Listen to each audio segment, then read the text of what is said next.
This is the Art Marketing Minute with Eric Rhoads, author of the Amazon best-selling book, Make More Money Selling Your Art. In the Marketing Minute, we answer your questions to help your art career. Brought to you by artmarketing.com, the place to go to learn more about marketing. Now, here's your host, art magazine publisher, Eric Rhoads. Thank you, Jim Kipping, and thank you for joining us today.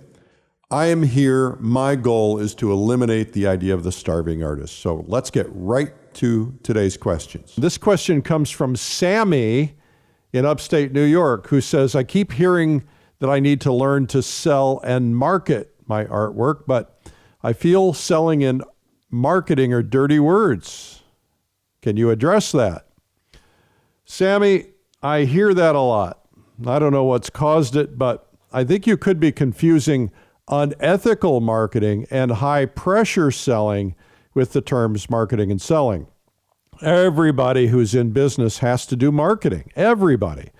Hospitals, doctors, lawyers, churches, charities, even the Boy Scouts and Girl Scouts do marketing and selling. But marketing selling gets a bad name from those who abuse it. You know, the arm twisters, the ones who do the car commercials that are screaming at people, people who are unethical in some way. I think that's abusive. Think of it this way. If you're in the fourth grade and your teacher asks you a question and you raise your hand, in a way, that's marketing, right? You're raising your hand, putting yourself out there, finding a way to get noticed.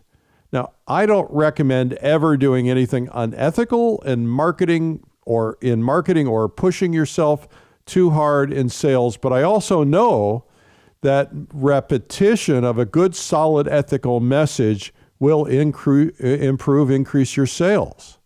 So repetition is everything. And most artists are like, well, I don't want to be too out there. You can't be too out there. Maybe you could be too out there if you sent 30 emails a day, but you just got to be considerate of others.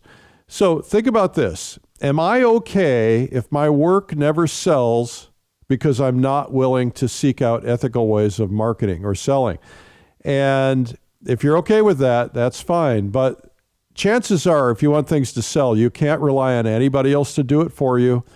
You can't always rely on even a gallery to do it for you. You have to control your own destiny, your own career. And the way to do that is to really master and understand marketing. I've got lots of articles on marketing, ethical marketing at artmarketing.com. The next question comes from an anonymous listener who says, is it okay to barter with my paintings in exchange for goods or services? Well, anonymous, everything is about strategy. For instance, if there is something you would pay cash for anyway, that's part of your strategy and it helps you save cash, why not barter?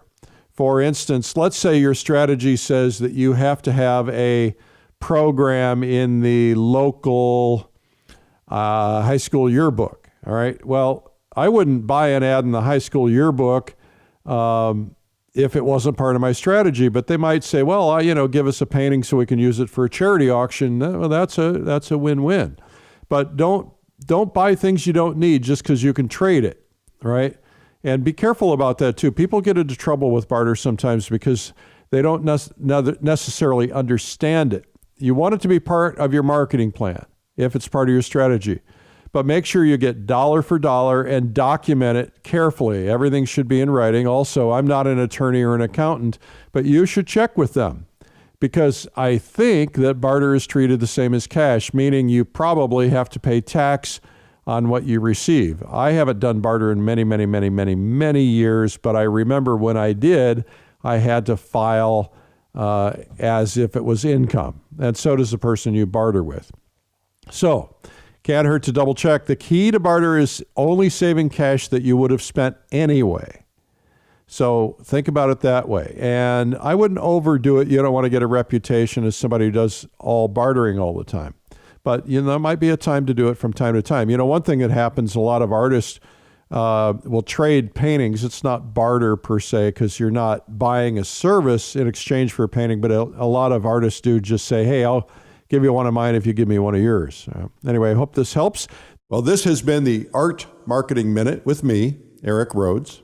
My goal in life is to eliminate the idea of the starving artist and to help your dreams actually come true. So if you want to submit questions, simply email eric@artmarketing.com. And to learn more about marketing ideas, you can visit artmarketing.com. Thanks for listening.